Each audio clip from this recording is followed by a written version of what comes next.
Hi! Gente, então eu sou o Thales, o menino do ITA, a gay closeira que fez uma denúncia ano passado na formatura do ITA. E eu tô aqui para falar um pouquinho da minha história para vocês. Eu sou engenheiro de computação, tenho 24 anos, e a minha história começa no interior de Minas, uma cidade pequena, 70 mil habitantes, chamada Boa Esperança. Eu, com 15 anos, que saí de casa e a oportunidade que eu vi assim, foi de ir para uma escola da aeronáutica, em Barbacena. Dentro dessa escola, eu e meus amigos, assim, a gente passou por uma série de problemas, sabe? Eles foram perseguidos porque estavam namorando e coisas do tipo. E sempre existia uma invisibilização muito grande naquele lugar. Só no terceiro ano, assim, que eu comecei a me abrir e ser honesto para as pessoas, assim, e falar sobre a minha orientação sexual. E durante todo esse tempo foi um fardo muito grande, é bem difícil. E quando eu fui pro ITA, eu decidi que eu ia começar a militar em prol dos direitos de pessoas LGBTs. Então, eu peguei todo aquele sentimento que eu tinha por tudo que eu e meus amigos tinham passado e eu decidi que eu ia tentar ser uma voz e que eu me manifestaria sobre essas coisas.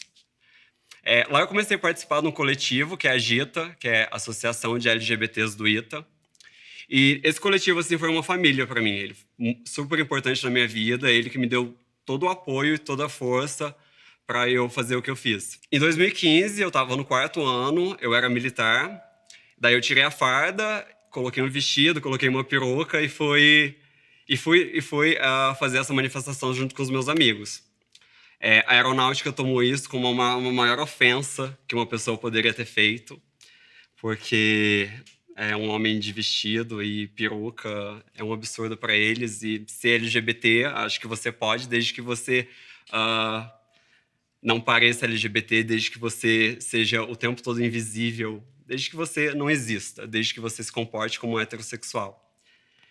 E por causa desse evento, eles foram procurar em toda a minha rede social várias coisas, eles vasculharam toda a minha vida e eles levantaram um monte de punições completamente absurdas. Só que, devido à dificuldade que a gente tem de lidar, às vezes até com o sistema judiciário, a justiça militar também é muito conservadora, eu fui aconselhado por vários advogados assim que eu deveria aceitar esse acordo de pedir desligamento da aeronáutica e não colocar minha graduação em risco, porque naquele momento eu poderia estar sendo expulso e perdendo a minha graduação de uma universidade que eu lutei, que eu me esforcei muito para estar. Então, eu aceitei isso e eu me formei como civil. Só que eu falei, eu não posso deixar que isso seja mais um ponto da história em que passa em branco e que vai continuar se repetindo ao longo do tempo. Assim como a aeronáutica tem feito isso com várias histórias de várias pessoas. Eu não sou o primeiro LGBT que sofre o preconceito e toda a carga negativa da cultura da aeronáutica, e eu não vou ser o último. Quando eu entrei lá, eu já sabia que eu ia me formar e que eu ia usar um vestido e que eu ia estar todo produzido. Então, inicialmente, a ideia era, sabe, uma peruca maravilhosa, um vestido maravilhoso. Só que, com o decorrer dos eventos, eu falei, a minha mensagem ela precisa estar muito mais ligada aos problemas políticos e às opressões que acontecem aqui dentro. Então, eu preciso chamar atenção para esse tipo de coisa, sabe? Só o fato de eu estar de vestido, para mim, não era suficiente. Então, eu fui atrás, pedi para amigos meus me ajudarem a confeccionar isso daqui, que tem vários dizeres sobre os tipos básicos de opressão que acontecem lá dentro. E que tem sido muito pouco discutido, tem sido muito invisibilizado e não tem chegado a voz onde precisa chegar. Então, com esse evento que aconteceu, eu fiquei super feliz, a reação lá foi super positiva, sabe? As pessoas vibraram muito e me parabenizaram, falaram que foi um ato de muita coragem. E eu recebi uma energia muito positiva, de principalmente pessoas LGBTs, falando o quanto elas se sentiam abraçadas pelo meu ato. Atualmente, eu estou escrevendo um livro falando sobre LGBTfobia nas Forças Armadas.